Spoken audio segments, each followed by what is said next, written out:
시청자 여러분 안녕하십니까. 돈이라는 이슈, 돈 버는 정보와 함께하는 경제 인사이트 정철진입니다. 트럼프 대통령의 상호 관세 폭탄이 7월 9일부터 발동된 것으로 전망되는 가운데 이재명 정부 출범 이후 첫 고위급 관세 협상을 위해 방미길에 올랐던 여한구 산업통상자원부 통상교섭본부장이 29일 귀국했습니다.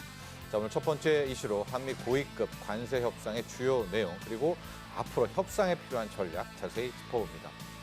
자, 6월 27일 넷플릭스 오리지널 시리즈 오징어 게임 시즌 3가 공개됐죠. 그리고 하루가 지난 지금 글로벌 1위를 차지하고 있는데요. K 콘텐츠의 위상 점점 높아지면서 세계인들의 관심 뜨겁습니다.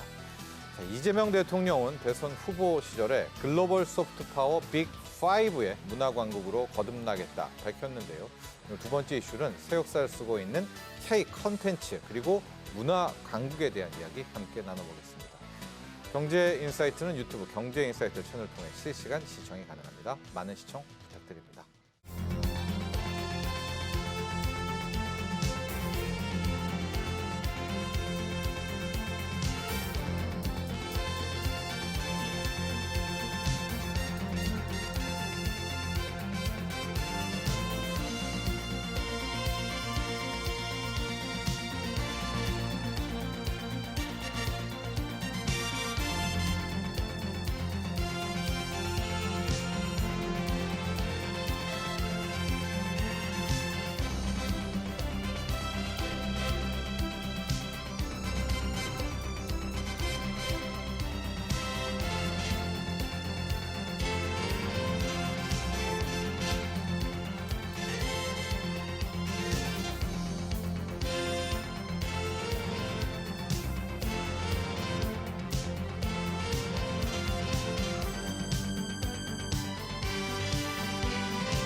네, 간밤 트럼프 대통령이 7월 8일이죠. 이 상호 관세 유예가 종료되는 이 종료 시점과 관련해서 앞으로 우리가 그러니까 미국이 할 일은 각 국가에 서한을 보내는 것뿐이다. 이렇게 이야기를 했습니다.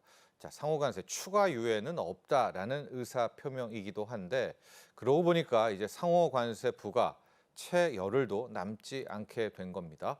이런 가운데 이재명 정부, 이 신정부 들어서 처음 이루어진 한미 고위급 관세 협상 그 결과에 대해서 좀 많은 귀추가 주목됩니다. 허준영 서강대 경제학부 교수와 함께 자세히 이야기 나눠보죠. 자, 안녕하십니까? 네. 여한구 산업통상자원부 통상교섭본부장. 그러니까 신정부 들어서는 첫 번째 협상을 한 겁니다. 네. 제대로 된 협상을 한 거고. 귀국하면서 미국 측과 치열하게 협의를 했고 미국의 반응도 나쁘지 않았다. 이렇게 의견을 전했습니다. 전반적인 이번 첫 번째 한미 통상협의 총평 좀 부탁드립니다. 네, 지금 방금 전에 협의라고 말씀 주셨잖아요. 네. 이전에 정부에서 하던 게 7월 포괄 합의 줄라이 패키지 얘기했었잖아요. 네. 합의라는 것의 사전적인 단어를 찾아보면 여러 사람의 의견이 모여서 하나의 결론에 도달하는 게 합의고요. 오늘 지금 전에 말씀하신 통상협의의 협의는 상대방의 의견을 구하거나 함께 의논하는 과정을 말합니다. 네. 이렇게 봤을 때는 지금 당장 어떤 결론이 나온다기보다는 방금 전에 말씀해 주신 것처럼 새로운 정부가 들어와서 새로운 사람들이 협상 테이블에 앉았으므로 미국의 의도를 의중을 파악하고 또 우리의 의도를 전달하고 하는 과정의 시작점으로 이해해 주시면 좋을 것 같습니다. 네, 보면 그 세부상은 잘 이제 구체적으로는 이야기하진 않았지만 이 본부장이 굉장히 좀 긍정적으로 이야기를 했습니다. 좀 잘 된 것 같나요? 왜냐하면 이게 잘 된 것처럼 보이는 게 아직은 이제 초반 단계라서 그런데요. 네. 물론 조금 더 나중에 협상이 진행되는 과정에서 아마 마찰들이 있을 수는 있을 것 같은데요. 지금으로서는 제가 말씀드린 것처럼 이런 거죠. 자, 미국에서 원하는 거 저희가 청취합니다. 네. 그리고 미국이 우리가 미국에게 원하는 걸 또 얘기를 합니다. 그리고 미국이 우리한테 해줄 수 있는 것들에 대한 가이드라인을 슬쩍 얘기해 줍니다. 예. 그럼 우리가 미국에 대해서 미국이 원하는 것 중에 어느 정도 해줄 수 있는 것들에 대해서 확약을 하는 것이 아니고 가이드라인만 살짝 주는 그런 과정이라고 보시면 어떻게 보면 저희 그 권투로 예를 들면 1라운드 딱 시작하면 서로 아웃복싱을 하면서 돌고 있는 지금 그런 단계라고 보시는 게 좋을 것 같습니다. 자, 교수님 그런데 이제 또 유예할지 안 할지는 모르겠지만 이제 실질적으로 유예 끝이 7월 8일이란 말입니다. 그러니까 우리 일반 국민분들은 정말 시간이 지금 없는데 좀 이렇게 많이 걱정들 하시거든요.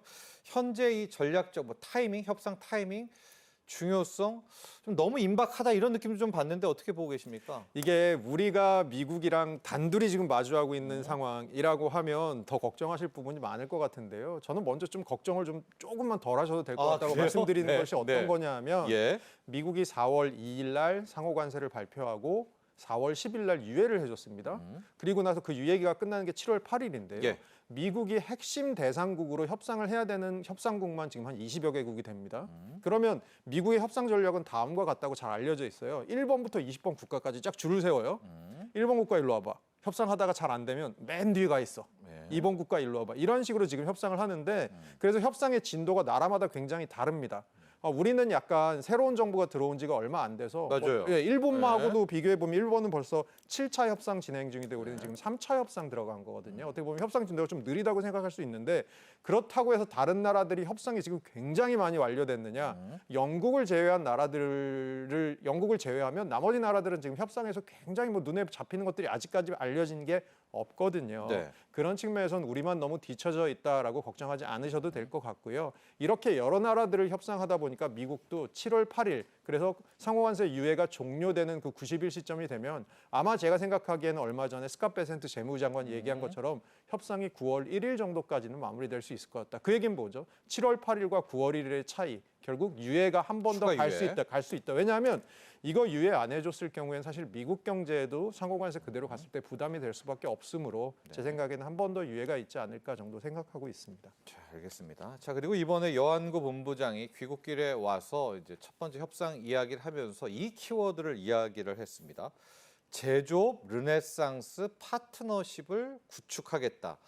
자, 이 말을 놓고 좀 말들이 많습니다. 제조업 르네상스 파트너십이요. 좀 낯설기도 하고 이 한미 협상에 왜 이 제조업 르네상스 파트너십이 나왔는지도 궁금합니다. 그러니까 미국에서 최근 들어서 굉장히 재밌게 사람들이 얘기하는 것 중에 하나가 아니 미국은 자기들이 잘하는 첨단 산업 왜 안 하고 자꾸 제조업을 하려고 하냐. 예. 중국은 왜 자기들이 잘하는 제조업을 안 하고 첨단 산업을 하려고 하냐. 뭐 이런 잘해요, 얘기를 심지어 중국은. 네. 이런 얘기를 최근에 많이 하는데요. 미국에서 제조업 일자리가 전체 일자리 중에 차지하는 비중이 가장 높았을 때가 1979년입니다. 그때 몇 퍼센트였냐면 20%의 일자리가 제조업이었습니다. 네, 미국 내에서. 미국 내에서. 예. 근데 그게 계속해서 줄어서 작년 기준으로는 미국 일자리 중에 9%가 제조업 일자리입니다. 그럼 어떻게 생각해 보면 그 9%의 일자리를 지키기 위해서 저렇게 르네상스 얘기까지 하는 건가라고 생각을 하지만 한편으로는 저희 미국에 대해서 생각해 보면 굳이 대학 가지 않아도 동네에 있는 공장에서 일하고 괜찮은 월급을 받아서 중산층의 삶을 사는 그런 것들을 생각하기도 했었잖아요. 예. 어떻게 보면 그런 의미에서 굉장히 의미가 있는 것들이 제조업이라고 볼 수 있을 것 같은데요. 미국에서 하고 싶은 게 몇 개 있죠. 조선 같은 경우 워낙 군함에 대한 수요들이 지금 많고요. 그리고 뭐 반도체나 아니면 뭐 여러 가지 자동차 공장, 예. 철강, 특히 철강 같은 것들은 산업에서 쌀 같은 거잖아요. 안 들어가는 데가 없는 제품인데요. 이런 것들을 하고 싶어 하는데 이런 것들에 있어서 마침 우리가 가진 우리 조선 잘하는 기업들 많잖아요. 네. 철강 잘하는 기업들 강국이잖아요. 이런 것들과 이해관계가 맞으니까 미국 우리가 한국이 도와줄 수 있어. 우리 파트너가 돼서 우리에게 무조건적으로 관세라는 채찍을 때리지 말고 협상을 해보자라는 제스처인 거죠. 자, 이번에 여한구 본부장 외에 현재 이제 밑단 무역 투자 실장급에서 TF팀 3차 기술 협의도 또 진행되고 있는데 비관세 장벽에 대한 이야기 많이 나오고 있는 것 같습니다. 늘 우리도 알고 있는 이제 소고기 부분, 또 구글맵, 구글 지도 반출, 그리고 알래스카 LNG 프로젝트 이런 것들도 많이 지금 협상이 오고 가고 있는 것 같습니다. 우리도 좀 준비를 하나하나 하고 있어야 되겠죠? 그러니까 협상이라는 건 그런 거잖아요. 예. 자기가 가진 카드와 상대방으로부터 얻어내고자 하는 카드 사이에서 이제 밀당을 하는 게 주고받아야죠. 협상이잖아요. 그러면 우리가 미국한테 얻어내고 싶은 건 결국은 지금 우리가 제일 힘든 부분이 뭐냐 그러면 품목 관세 굉장히 힘듭니다. 우리가 잘하고 있던 자동차나 철강, 알루미늄 같은 데 지금 품목 관세 들어온 것들 때문에 기업들 너무 힘들어하거든요. 그런 부분들에 대해서 조금 예외나 유예나 조금 관세율 인하를 받고 싶은 건데 그러면 우리가 그걸 공짜로 받을 수 있는 것은 아니고 우리도 줄 수 있는 걸 줘야 되잖아요. 그럼 우리의 무기가 무엇이 있냐라고 보니까 LNG를 사다 쓰는 것을 좀 미국산을 많이 사다 쓸 수도 있고 아까 말씀드린 것처럼 미국이 향후에 조선 산업에 관련해서 군함 같은 것들의 소요가 좀 많이 있어서 우리가 그걸 해줄 수도 있고 또 하나가 뭐냐면 미국에서 자꾸 알래스카에 LNG 프로젝트를 지금 들어오라고 하니까 이것들에 대해서 들어갈까 말까 검토할 수 있다라는 것도 우리가 가진 카드 중에 네. 하나인데요. 네. 좀 이따 알래스카 LNG에 대해서 좀 자세히 얘기하겠지만 이거 사실 채산성 문제에 있어서 조금 이슈가 있을 수 있을 것 같아요. 지도는 구글한테 내줘야 됩니까? 어떡합니까 이거? 이것도 협상을 해야죠. 그러니까 네. 사실 우리는 지금 안보상의 문제로 다른 나라랑 좀 다르잖아요. 남북이 대치하고 있는 과정이고요. 그런 측면에서는 안보상의 이슈가 있어서 이것들을 그 해외에 있는 구글의 서버가 있는 그런 데이터 센터로 빼달라고 하는 게 구글인데 우리는 그게 글로 나갔을 때 얼로 또 유출될지 알 수 없으니까 그런 부분들에 대해서는 저희가 잘 협상을 좀 할 필요가 있다라고 생각은 합니다. 자, 지금 뭐 소고기 부분도 있고 할 게 많은데 알래스카 LNG 프로젝트를 좀 보도록 하겠습니다. 이게 자칫 이야기가 좀 커질 수 있는 게요. 우리 주식시장을 놓고 보면 지금 우리 주식시장은 마치 우리나라가 알래스카 LNG 프로젝트를 이제 뛰어드는 것처럼 해서 뭐 피팅이라든가 강간 업체들 주가가 급등을 했는데 하지만 정부는 사업성을 따져보겠다. 일단 좀 선을 걷습니다. 근데 트럼프 대통령도 무조건 한국, 일본은 여기 투입 뛰어들라라고 이야기했잖아요. 이거 어떻게 풀죠? 이게 우선은 채산성 문제는 그 프루도베이라고 하는 알래스카 북부에 항구가 있습니다. 여기 근처에 천연가스가 아주 많이 매장돼 있어요. 근데 여기는 1년에 너무 추워서 알래스카 북쪽이니까 당연히 춥겠죠. 네. 1년에 배가 딱 한 달 들어갈 수 있는 지역입니다. 그럼 여기서 어떻게 이 천연가스를 뺄 수 있느냐? 여기서 송유관을 그 알래스카 LNG 관을 만들어서 이걸 1,300km 밑으로 빼서 앵커리지 근처까지 뺍니다. 네. 거기서 배에 실어서 수출하겠다는 네. 거거든요. 그러면 이 1,300km를 이 환경 보호가 아주 엄격한 지역에서 그것도 아주 추운 지역에서 작업을 하는데 채산성이 나오기가 되게 힘들고요. 또 제가 들은 얘기 중에 재밌는 얘기 중에 하나는요. 환경 보호라고 하면 저희는 지형 지물만 생각하잖아요. 거기 그 뿔 높이까지 하면 2m 정도 되는 술록들이 삽니다. 그게 일종의 천연기념물들이에요. 그럼 얘네들이 지나다니는데 송유관이 걸리지 않으려면 어떻게 해야 되냐면 이 알래스카 LNG관을 지상 3m 위에다가 설치를 해야 돼요. 네. 그러면 당연히 공사 비용이 천문학적으로 늘어나겠죠. 이런 것들 때문에 사실 채산성의 문제가 굉장히 많아서 1970년대부터 계속 다른 나라 업체들이 타진을 해봤는데 이거는 약간 가성비가 안 나온다라는 것으로 계속 미루고 있었던 거거든요. 근데 미국은 이걸 하고 싶어 하는 거고요. 그거 이제 우리나라랑 관세 협상 문제 같은 것이 걸려 있으니까 너네 관세 조금 맞기 싫으면 이거 들어오는 걸 일종의 협상 패키지로 쓰는 게 어때라고 지금 우리와 일본에 계속 얘기하고 있는 그런 상황인데 이건 좀 저는 뒤쪽에서 받을 수 있었으면 좋겠습니다. 일본 보고요? 네, 그게 왜냐하면 제가 이제 기업체에 계신 분들한테 여쭤보시면 기업체 수준에서 이런 조금 받기 싫은 딜이 오면 CEO께서 가서 받아온 다음에 이사회에서 이거 부결났어요. 이런 식으로 조금 거부를 한다고 하더라고요. 마치 우리도 그 국제 무역 질서에서 쓸 수 있는 국내 카드들로 좀 그런 것들에 대해서는 약간 너무 채산성이 안 맞을 가능성이 크니까 좀 뒤로 미루는 것이 어떨까 싶습니다. 자, 순서도 중요한 것 같습니다. 우리와 일본, 한국과 일본을 트럼프 대통령이 이제 콕 집어서 알래스카 LNG 프로젝트에 들어와 달라 이렇게 이야기를 했습니다. 자, 우리 정부도 이거 주고받을 걸 어떻게 주고받을지 앞으로 좀 귀추가 주목이 되고요. 관련해서 최근에 경제 지표들을 좀 보고 이 한미 통상 협상 내용을 좀 더 봐야 될 것 같은데요. 산업활동 동향 보도록 하겠습니다. 지난달에 4월 지표에서 생산, 소비, 투자 다 트리플 마이너스였는데 5월은 어땠습니까? 생산과 투자는 마이너스고요. 전월 대비 마이너스가 났고요. 소비는요? 소비는 전월 대비 보합인데 전년 동월 대비에 비하면 약간 빠졌습니다. 이렇게 봤을 때는 어떻게 보면 트리플 감소세가 계속 유지되고 이어지고 있는 과정이다라고 보시는 게 제일 좋을 것 같고요. 아무래도 저희 투자 부분에 있어서는 반도체 기계류 투자 같은 것들 감소하면서 우리나라 최근에 설비 투자의 한 절반 정도가 반도체 기계류 투자거든요.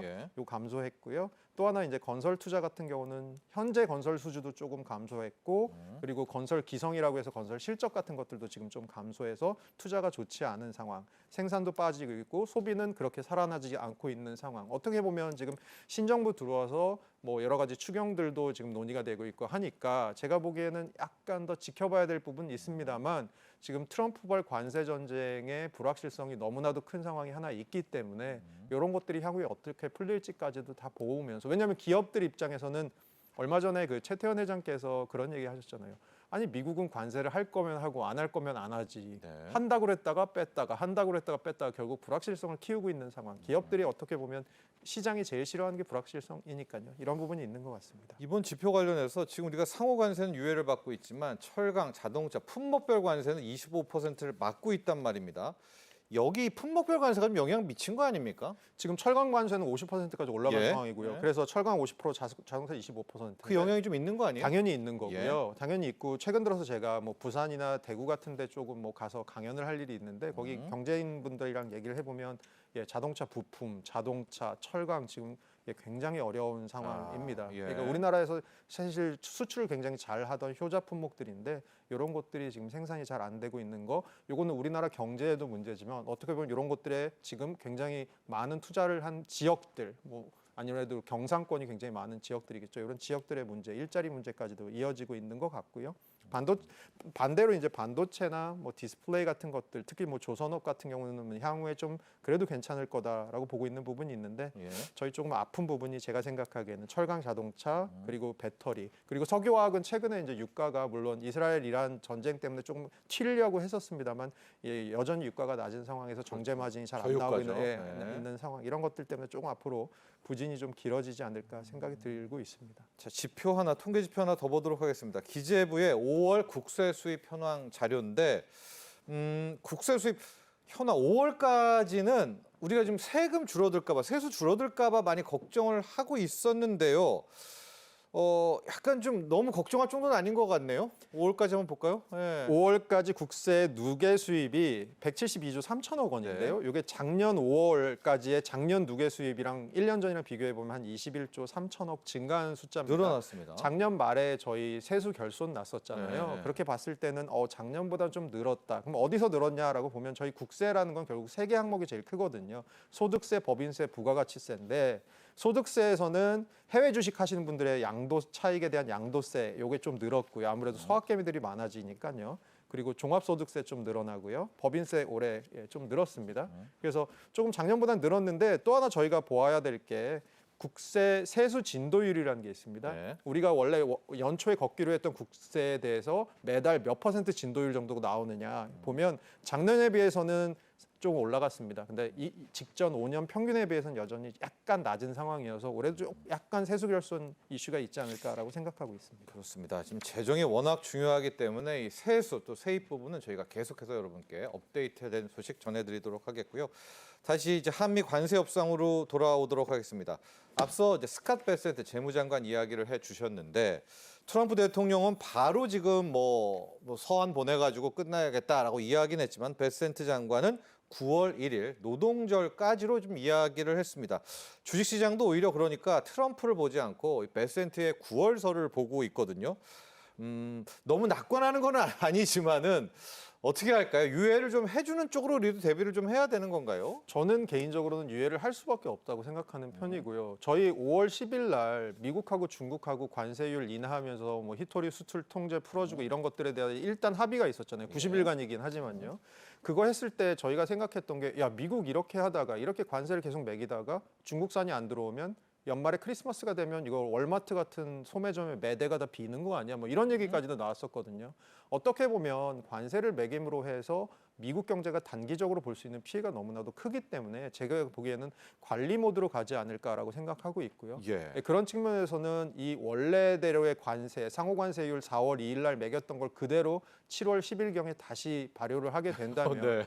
미국 경제에도 굉장한 부담이 될 거라고 저는 생각합니다. 그런 측면에서는 저희는 방금 전에 앵커께서 말씀해 주신 대로 트럼프의 입보다는 스캇 베센트의 이 뒤에서 청소를 하고 있는 작업들을 9월일에. 잘 봐야 되지 않을까 싶습니다. 자, 지금 자막에도 나오지만 러트닉은 10개 국가를 또 먼저 하고 또 추가로 하겠다. 여러 썰이 있습니다. 그러나 이제 트럼프 대통령의 목소리는 자기가 각국에 원하는 거를 다 편지에 써가지고 그냥 발송하겠다. 또 이렇게 이야기를 했습니다. 우리도 좀 만반에 대비를 해야 될 것 같은데 교수님, 우리도 여러 협상 중이 있지만 우리는 이제 경제 외적인 부분 하나 중요한 게 있습니다. 바로 국방비고요. 이 국방부 방위비입니다. 정확히는 방위비 증액 문제.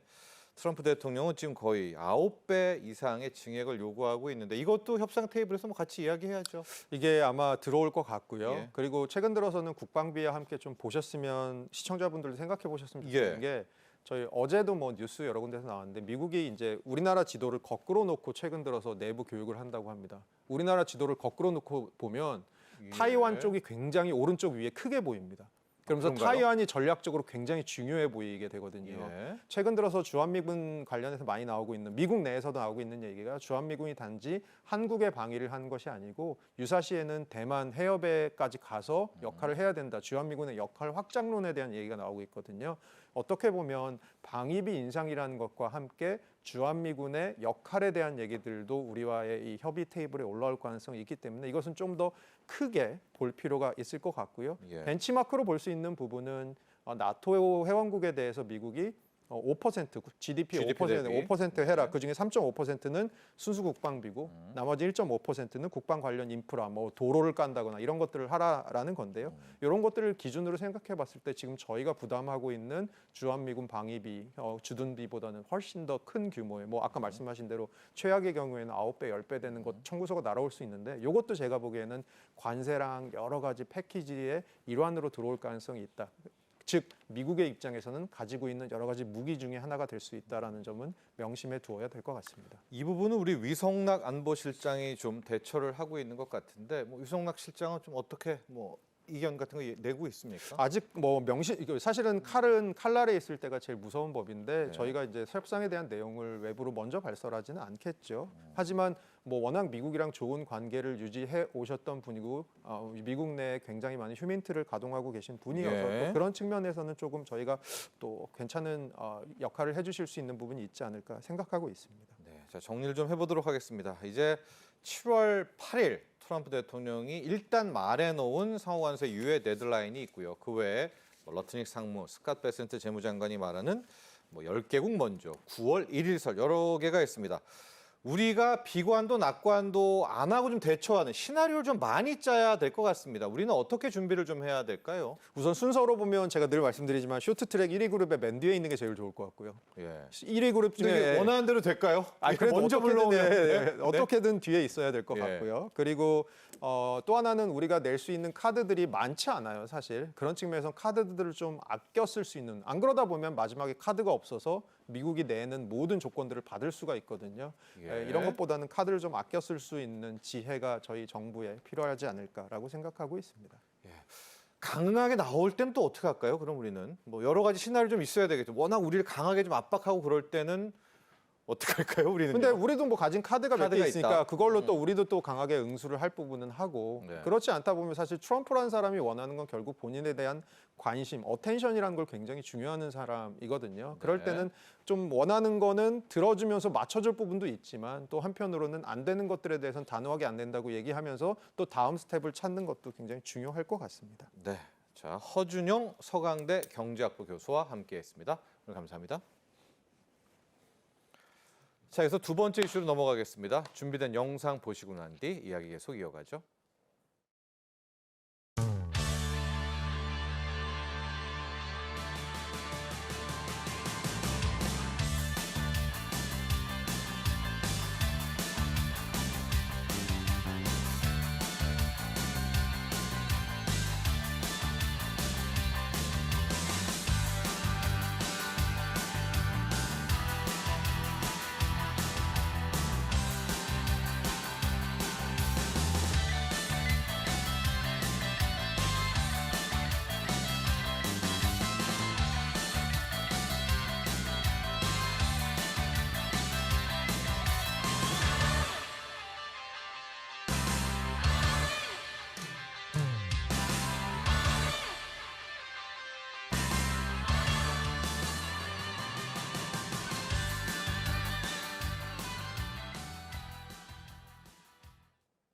네, 오징어 게임을 비롯한 K 콘텐츠의 힘이 더욱 강해지면서 대한민국 명실상부 문화 강국으로 거듭나고 있습니다.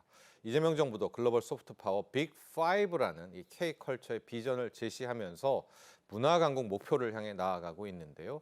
자, 앞으로 우리 어떤 노력 필요한지 자세히 이야기 나눠보죠. 이인철 참 좋은 경제연구소 소장 함께합니다. 안녕하십니까? 자, 이재명 대통령 문화 강국 이야기를 했었고요. 글로벌 소프트 파워 빅5로 나가겠다. 일부 국민들은 이미 우리나라가 빅5는 되지 않냐라는 생각도 듭니다. 우리 현주소 우리가 어느 정도의 K 컨텐츠 수준인지 좀 궁금하고 이재명 대통령의 후보자 시절에 문화 부분, 예술 분야의 공약도 한번 파악해 보면서 향후 신정부의 문화 정책 방향도 한번 짚어주시죠. 그렇습니다. 이게 잘 만든 콘텐츠 하나가 자동차 100만 대 수출하는 버금가는 효과를 내고 있습니다. 네. 사실은 뭐 우리 K-무비, K-팝 다 알려져 있는 상황인데도 불구하고 점점 영역이 확장되면서 한국이 만들면 뭔가 다른가라는 기대감이 점점 커지고 있다는 거거든요. 맞아요. 그래서 이재명 대통령이 대선 경선 당시부터 이제 문화 강국 실현을 핵심 공약으로 내세웠는데 이른바 글로벌 소프트 파워 이제 빅5 안에 진입하겠다. 여기다 시장 규모를 무려 3천조 원까지 파이를 키워 나가겠다라는 거고 2030년까지 문화 수출 50조 원 달성을 목표로 하고 있는데 핵심 공약을 크게 4개의 카테고리로 좀 나눠보면 우선 첫 번째가 K 컨텐츠 산업에 대한 전폭적인 지원입니다. 네. 지금은 어쨌든 K 컨텐츠를 통해서 나갔던 것들이 푸드, 뷰티, 드라마, 웹툰까지 지금 세계 시장 진출하면서 굉장히 파이가 넓어지고 있습니다. 맞아요. 이들 컨텐츠에 대한 정부의 적극적인 지원을 하겠다. 즉 컨텐츠 제작에서부터 뭐 유통 전 과정에 있어서 국가가 체계적으로 개입을 하겠다라는 얘기이고요. 두 번째가 문화예술 산업의 인프라를 강화하겠다는 겁니다. 기존에 사실은 총 지출에 대비해서 한 1% 남짓에 불과한 문화 재정의 지출을 정책금융부터 네. 제재금융, R&D 투자 확대를 통해서 지속 가능한 성장의 기반을 마련하겠다라는 게 골자입니다. 세 번째가 사실은 이제 창작 환경이 그다지 좋지는 않았어요. 근데 이걸 점점점 이제 환경을 좀 개선하고 인재, 문화 콘텐츠 인재를 양성하겠다라는 겁니다. 정말로 문화예술인이 올곧게 이제 창작에만 전념할 수 있는 제도적 환경을 구축하겠다라는 이런 전문적인 인재 양성과 지원 조직을 신설하겠다라는 것이 큰 그림이고요. 네 번째가 이런 K 컨텐츠가 인문학과 좀 연계가 돼서 문화 기반의 저변을 좀 확대하는 것도 들어 있습니다. 이게 뭐 인문학의 창작부터 시작을 해서 출판, 뭐 교육 지원 강화로 이어서 문화 강국의 토대를 확립하겠다라는 얘기인데 이 대통령이 어쨌든 K 컨텐츠의 어떤 열풍에 날개를 좀 달아서 컨텐츠 산업을 대한민국의 미래 성장 동력으로 삼겠다라는 강한 의지이고 이거는 왜 과거에 이제 김구 선생 그리고 이제 김대중 전 대통령의 문화 강국의 어떤 비전을 계승하겠다라는 이제 것과도 일맥상통합니다. 자, 그런데요, 소장님, 우리 한강 작가가 노벨 문학상도 타고 우리 K 컨텐츠 지금 위력만 보면 우리 소프트 파워가 저는 한 빅3는 되는 줄 알았는데 우리 목표가 빅5잖아요. 최근에 소프트웨어 순위를 좀 봤는데 우리가 12위더라고요. 우리 일반 국민분들은 상당히 좀 우리가 왜 10위이지 할 것 같거든요. 이 내용도 좀 설명해 주시죠. 맞습니다. 예. 사실은 이제 이게 문화 콘텐츠 산업이 이제 워낙에 다양한 분야에서 이제 이 장르가 제공이 되고 있습니다. 예. 그러면서 이제 최근 발표된 한국은 2025년 글로벌 소프트 파워 지수 12위를 기록하고 있는데 사실은 이것도 잘하고 있는 겁니다.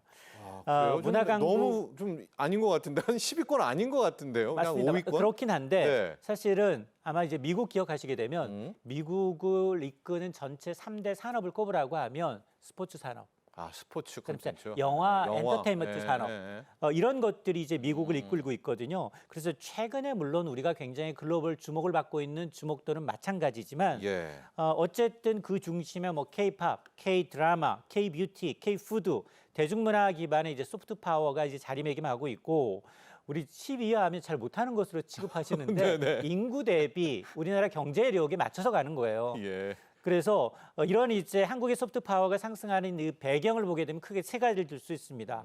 이게 세계적인 브랜드 컨설팅 기업인 이 브랜드 파이낸스의 분석이기 때문에 첫 번째가 뭐냐? K 컨텐츠의 세계적인 확산이 굉장히 두드러지고 있다. 오징어 3 게임은 1, 2, 3가 모두 빅히트라고 있지 않습니까? 여기다 이제 더 글로리, K-팝 데모넌터스라는 이제 넵튠부터 시작을 해서 이런 것들이 넷플릭스라는 이제 플랫폼을 통해서 전 세계로 확산되다 보니까 문화적인 굉장히 유대감이 한국 콘텐츠에 대한 유대감이 전 세계인이 굉장히 가깝게 친숙하게 이루어지고 있다라는 얘기이고요. 그러다 보니 시청자 입장에서는 다행히 그 콘텐츠 속에 녹아 있는 한국의 문화, 한국의 제품에 대한 관심, 여행을 직접 가서 체험하고 싶은 마음이 든다는 겁니다. 그러면서 그런 관심이 이제 2배 이상 늘어나면서 문화, 외교 효과까지 이어지고 있다는 거고, 두 번째가 연계 산업과의 파급 효과도 만만치가 않습니다. 이게 뭐냐? 우리나라의 올리브 영이 K뷰티 브랜드로 관광 코스가 될 정도로 인지도가 올라가고 있어요. 자, 그러다 보니까 뭐 미국의 MLB 선수 가족이라든가 팝스타 등이 해외 유명 인사들이 자발적으로 한국 문화 소비 콘텐츠를 자신들이 올리고 있는 상황이고요. 세 번째가 산업과 정책적 투자 확대도 한 몫을 하고 있는데요. 이게 정부와 기업들이 문화예술 분야에 있어서 역대 최대 규모로 이제 투자하면서 국민들의 참여를 좀 끌어올리고 있습니다. 이런 것들이 문화 인프라 확장으로 이어져서 글로벌 위상 강화로 인한 어떤 선순환의 구조가 이제 이루어지고 있는데, 그래서 한국이 이제는 단순히 어떤 한류 콘텐츠 수출국이 아니라 이제 문화 콘텐츠를 주도하고 있는 이제 국가로서의 인지도를 좀 높이고 있다. K-대중문화가 어떤 국가의 어떤 이제 비가시적인 기반이면서 글로벌 영향력을 확장하는 전략적 자산이 되고 있는 게 아닌가. 이게 바로 이제 문화 패권국으로서의 도약할 수 있는 가능성을 충분히 보여주고 있다라는 평가를 받고 있는 겁니다. 자, 오늘 용산 대통령실에서는요, 문화 강국의 꿈, 세계로 나아가는 대한민국, 이 행사가 열렸습니다. 자, 이 자리에는 성악가 조수미 씨 등 그동안 국내 문화 예술계를 빛난 인사들이 함께 했고요. 자, 소장님, 이번 행사를 개최하게 된 배경, 그리고 관련해서 우리 문화 쪽에 대한 정부 정책 방안, 지원 방안도 함께 논의가 됐다고요? 맞습니다. 이게 사실 서비스 산업이라는 게 이제 제조업 강국은 물건을 만들어서 잘 팔고 그거에 대한 이제 경쟁력을 입증받고 이제 한 거라면, 서비스 산업은 어떤 정신력에 대한 이 친숙함이거든요. 그러다 보니 지금 이번 행사의 경우는 우리나라 국제 무대에서 활약하고 있는 K컬처의 위상을 드높였던 분들이 너무 많습니다. 이런 문화예술을 초청 격려하는 자리이고요. 글로벌 문화 강국을 실현하기 위해서 어떤 정책 지원의 방향을 좀 논의하기 위해서 마련된 자리입니다. 이 대통령은 이제 강국 실현을 위해서 핵심 국정 과제를 추진해 왔고, 이번 행사는 그 연장선상에서 성과를 축하하고 비전을 공유하는 자리인데, 한국의 문화적 영향력, 이른바 이제 K소프트 파워를 이끌 수 있는 기초 순수예술의 중요성을 강조하면서 관련 정책의 보완 의지를 밝힌 것도 큰 의미가 있습니다. 주요 이제 초청된 인물을 보게 되면 아마 지금 뭐 이제 프랑스 문화예술 공로 훈장입니다. 꼬망대로 훈장을 수여한 이제 성악가 조수미 씨를 비롯해서, 그리고 이제 뮤지컬 창작 뮤지컬이죠. 어쩌면 해피엔딩의 박천유 작가, 여기다가 이 토니상 육관왕의 이제 이 빛을 발하고 있는 이제 이 뮤지컬 어쩌면 해피엔딩의 박천우 작가를 비롯해서 칸 영화제 학생 부분 수상한 이가영 감독, 허가영 그리고 지금 로잔 발레 콩쿠르에서 우승했던 박윤채 발레리노, 또 폭삭 슈퍼스타로 이제 넷플릭스 글로벌 1위를 차지했던 김원석 감독 등이 이제 참여한 것으로 알려지고 있는데요. 그럼 이 자리에서 어떤 내용들이 좀 논의가 되고 있느냐, 그걸 좀 들여다보면 예술인들의 어떤 창작 공간과 활동 지원을 더 늘리겠다, 대폭 확대하겠다라는 내용, 그리고 기초 순수 예술에 대한 이제 지원을 강화하는 내용이 논의가 될 것으로 보이고, 특히 K아트의 이제 전략적 해외 진출 방안과 더불어서 현장 예술인들의 어떤 현장의 의견, 현장의 이제 고충 등을 의견 청취하는 것으로 좀 알려지고 있는데, 이 대통령은 모두 반을 통해서 진정한 문화 강국으로 가기 위해선 창작 기반부터 튼튼해야 한다. 그러면서 예술인의 이제 안정적인 창작 환경 조성과 경제적, 제도적 뒷받침을 강조하고 있는데요. 어쨌든 이번 행사는 이제 K컬처의 세계 진출에 날개를 달기 위한 어떤 공감과 연대장으로 평가가 되고 있습니다. 자, 앞서 이야기한 중에 박천유 작가 이야기 좀 해보도록 하겠습니다. 이 뮤지컬은 우리가 K 컨텐츠가 다 잘해도 결코 갈 수 없는 그런 영역인 줄 알았는데, 뮤지컬계 최고 상이 있다면 토니상 아닙니까? 토니상을 휩쓸었습니다. 야, 이게 국민들도 깜짝 놀랐습니다. 어쩌면 해피엔딩, 이 토니상 수상 6관왕입니다. 한번 이야기해 볼까요? 맞습니다. 국내 창작 뮤지컬입니다. 어쩌면 해피엔딩이 제78회 토니상 6관왕을 수상을 하면서 한국이 공연예술계의 어떤 미국의 4대 대중문화 시상식을 모두 석권하는 쾌거를 달성을 했습니다. 그래서 이번 수상이 단순한 성과를 넘어서 K 뮤지컬의 글로벌 진출 가능성, 한국문화의 소프트 파워를 확대하는 상징적인 사건으로 이제 풀이가 되고 있는데 토니상이라는 게 미국의 공연계에 있어서는 최고 권위 있는 상으로 알려져 예. 있고요. 브로드웨이 공연된 연극, 뮤지컬 중에서 최고를 가리는 시상식이거든요. 워낙 이 자리는 미국의 전통적으로 미국이 강합니다. 네, 네. 뮤지컬에서는 아카데미상으로 준하는 영향력을 지니고 있고 수상 여부가 작품의 흥행성과 글로벌 진출에 큰 영향을 미치고 있는데 특히 어쩌면 해피언 등은 한국에서 기획 창작됐다라는 점에서 네. 그리고 브로드웨이에 오른 첫 작품으로 작품상과 연출상, 음악상 등 6관왕을 차지함으로 해서 한국의 그동안 이제 조수미 씨가 그래미상을 또 기생충이 아카데미상을 또 오징어 게임이 에미상을 토니상까지 석권하게 되는 문화 강국으로서의 입지를 이제 굳건히 하게 된 어떤 토대가 됐습니다. 특히나 한국의 창작 역량과 예술성이 글로벌 기준에서 인정받고 있다. 그리고 K컬처의 다양성과 확장성을 입증하면서 아시아 예술의 어떤 창작진의 네. 글로벌 진출의 문을 좀 허는 그런 이제 선례를 남기게 됐다라는 데에서 큰 의미를 찾아볼 수 있는데요. 공연 컨텐츠가 영상물 중심 시대 속에서도 유효한 감동과 가치를 전달할 수 있는 것을 이제 보여줌으로 해서 이 작품이 단발성 성공이 아니라 지속 가능한 문화 생태계 조성이 된 어떤 시작점이 됐으면 하는 이제 바람이 있습니다. 자, 그래미, 에미, 토니, 그다음 노벨 문학상까지입니다. 그러나 아마 가장 우리에게 좀 체감되는 것은 오징어 게임이겠죠. 또 27일 날 오징어 게임 시즌 3 전체 공개가 됐고요. 현재 시각으로 넷플릭스 1위를 기록 중이라고 합니다. 오징어 게임의 성공 비결 여러 가지 또 많이 언급이 됐지만 우리 소장님께서 좀 한번 정리를 해주신다면요. 그렇습니다. 이제 6월 27일 공개된 이제 오징어 게임 3 역시 글로벌 인기를 한 몸에 받고 있습니다. 넷플릭스 기준 93개국에서 1위를 기록하면서 전 세계인의 이제 이목을 집중시키고 있는데 이 같은 흥행은 이 K 컨텐츠가 사실은 언어, 문화 장벽을 넘어서 보편성과 디지털 시대의 전략적 확산력을 좀 갖췄기 때문이 아니냐. 그리고 시즌을 거듭할수록 성공하기가 좀 어렵거든요. 예. 그런 기록을 다 깨고 있습니다. 오징어 게임 3의 성공 요인을 좀 꼽아보면 첫 번째가 보편성과 독창성이 좀 결합되어 있다라는 평가인데요. 한국적인 디테일, 게임부터 시작해서 풍경, 그리고 인간의 어떤 군상과 같은 전 세계인이 공감할 수 있는 어떤 이제 지점을 곳곳에 또 포진하고 있습니다. 그러면서도 불평등, 생존 경쟁에서 서사가 결합한 전 세계인의 어떤 공감을 이끌어내는 그런 컨텐츠가 좀 주목을 받고 있고 두 번째가 이게 로컬리즘으로 만들어진 게 아니라 글로벌화돼서 표적화됐다라는 겁니다. 그러니까 글로벌 플랫폼과 더불어서 자막, 더빙 시스템이 예. 동시다발적으로 이루어져서 넷플릭스에 이제 전 세계에 동시 공개되면서 37개 자막 그리고 13개국에서 더빙을 제공할 정도로 언어의 장벽을 없앤 문턱을 없애면서 폭발적으로 확산을 이제 견인하고 있는 거고 또 하나가 이미 앞서서 SNS에서 밈 짤이 돌았어요. 네. 그러다 보니까 이 오징어 게임은 이제 챌린지, 밈 체인지로 특히나 틱톡이나 유튜브와 같은 플랫폼 내 자발적인 홍보를 일으키면서 시즌 3도 비슷한 방식의 어떤 이 홍보가 굉장히 큰 주목을 받는데 이익을 담당하고 있는데 특히 오징어 게임은 비영어 콘텐츠가 이제 글로벌 중심에 설 수 있다라는 걸 이제 입증하면서 회를 거듭할수록 기존의 이제 서구 문화의 헤게모니 균열을 낸 대표적인 이제 사례로 지목을 받고 있는데요. 아마 이제 이 작품 이후에도 한국의 콘텐츠가 이제 글로벌 수요가 굉장히 많이 늘었고요. 또 플랫폼에 대한 투자도 좀 급증하고 있기 때문에 특히 한국 제작진이 주도하고 글로벌 협업 모델로 확신되고 있다라는 점에서 물론 뭐 초기에 비평도 많아요. 비평도 회를 거듭할수록 기대치가 높아졌기 때문에 이제 시즌 3는 일반적인 이제 시청자들의 반응은 호평보다는 불평이 많아서 주식시장에선 관련 주가가 좀 하락하기도 합니다. 그럼에도 불구하고 오징어 게임은 케이블 컨텐츠의 어떤 글로벌 경쟁력을 입증한 아마 이제 상징적인 IP로 자리매김하고 있습니다. 네.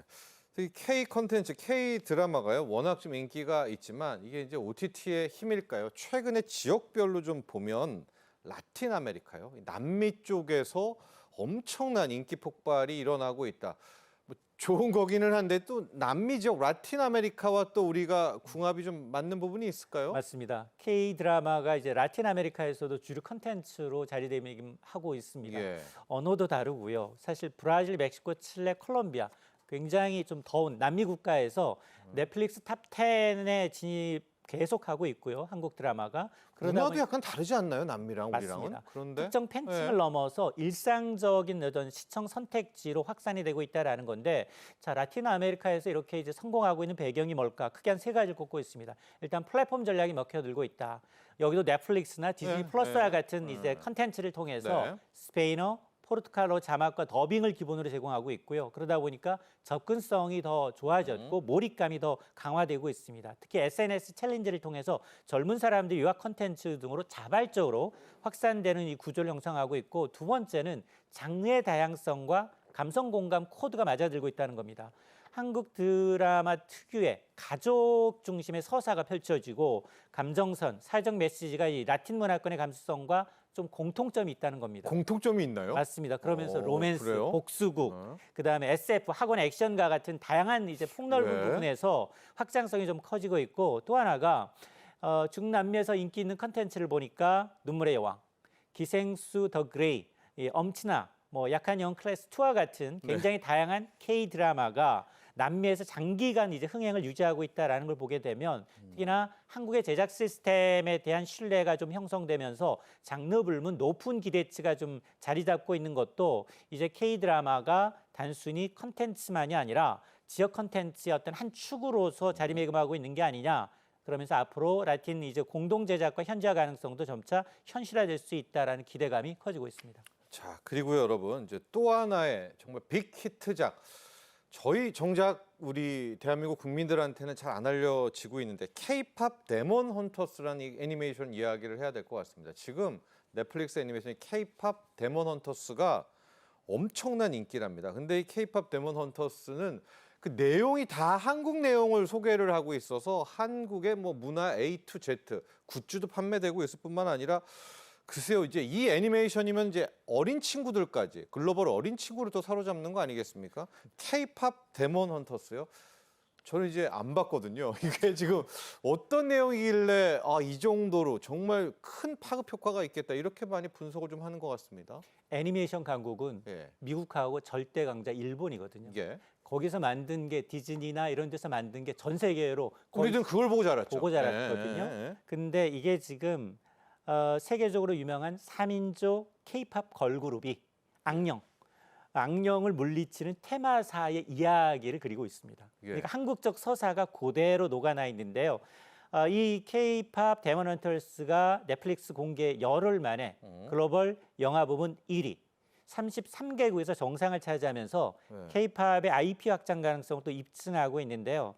이 작품은 단순히 이제 음악 컨텐츠를 넘어서 K-팝 아티스트와 세계관을 결합했습니다. 그러면서 오컬트 액션 판타지로 K-팝이 문화 아이콘에서 스토리텔링, 자산이면서 글로벌 IP로의 어떤 진화 가능성을 이제 보여주고 있는데, 우선 이제 장르 융합과 세계관 구축인데요. K-팝 스타들이 히어로물, 주인공으로 설정이 되어 있습니다. 네. 3인조가. 예. 여기에다가 전통 문화가 들어가요. 저승사자, 도깨비, 남산타워 같은 한국적인 요소가 다 우리 거네요. 녹아나 있어요.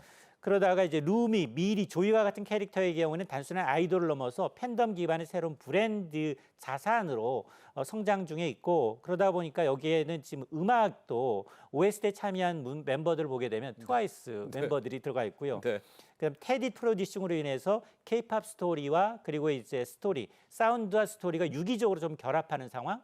여기다 OST 앨범의 경우에는 빌보드 200 차트에서 8위까지 지금 들어가 있어서 K-팝의 팬층이 글로벌 구매력에까지도 영향력을 미치고 있음을 확인하고 있는데, 예. 그러다 보니까 특히 한국계 감독인, 제작진이 함께 참여를 하고 있어서 K-팝 아티스트가 콘텐츠 세계관의 어떤 중심축으로 글로벌 팬덤을 겨냥한 IP 확장 모델로 아마 이 작품이 굉장히 좀 주목을 받고 있습니다.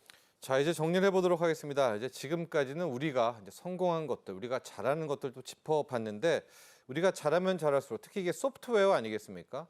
규제에 대한 이슈, 현지에서의 또 강력 반발도 나올 수가 있고요. 이 문제도 짚어주시면서 끝으로 우리가 소프트웨어 빅5에 진입하기 위해서 또 민관 어떤 노력들을 해야 될지 좀 정리해 주시죠. 맞습니다. K 컨텐츠에 힘입어서 다양한 분야, K만 붙이면 다 잘 팔린다라고 할 정도로 네. 모든 산업 분야로 확산이 되고 있는 건 분명히 긍정적입니다. 그럼에도 불구하고 잘 나가면 잘 나갈수록 견제하는 부분이 있거든요. 그렇죠. 특히나 이제 관세 장벽, 물류 리스크, 현지 규제와 같은 현실적인 장애물들이 여전히 존재합니다. 특히나 이제 미국은 고일의 관세 부과와 더불어서 규제 정책을 강화하고 있죠. 특히 이제 중소기업을 중심으로 가격 경쟁력 약화, 시장 위축 우려를 낳고 있는데 앞으로 이제 모든 소비가 이제 컨텐츠와 연계되는 시대가 도래했습니다. K 컨텐츠가 이 글로벌 브랜드로 자리하기 위해선 정부, 기업의 전략적 협업이 필수적인데요. 우선 정부는 이제 안정적 창작 환경을 조성해주고 또 컨텐츠 수출 지원이라든가 관세, 규제 대응 체제를 구축하면서 제도적으로 인프라를 강화할 필요가 있어 보입니다.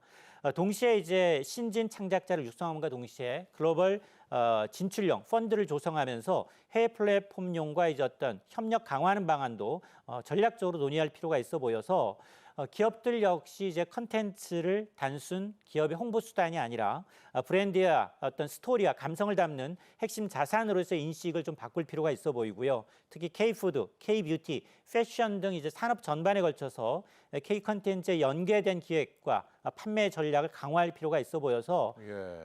K 컨텐츠는 지금 뭐 미미하긴 합니다. 그럼에도 불구하고 국가 브랜드이면서 경제적 자산이기 때문에 이를 기반으로 문화, 산업, 이 외교가 연결된 통합적인 전략을 세워서 지속 가능한 어떤 글로벌 영향력을 확보하는 게 숙제입니다. 자, 지금까지 이인철 참 좋은 경제연구소 소장과 함께했습니다. 오늘 감사합니다. 자, 여러분 경제인사이트 오늘 준비한 소식은 여기까지입니다. 이제 7월을 향해 가면서요 본격적인 찜통 더위도 시작이 됐습니다. 전국 대부분 지역에 폭염특보가 내려진 가운데 당분간 체감 온도가 33도를 웃돌며 무더운 것은 물론이고요. 이제 열대야 준비해야 되겠습니다. 각별히 건강 관리에 힘쓰시기 바랍니다. 여기서 인사드리겠습니다. 수요일 오후 3시에 다시 찾아뵙죠. 여러분 감사합니다.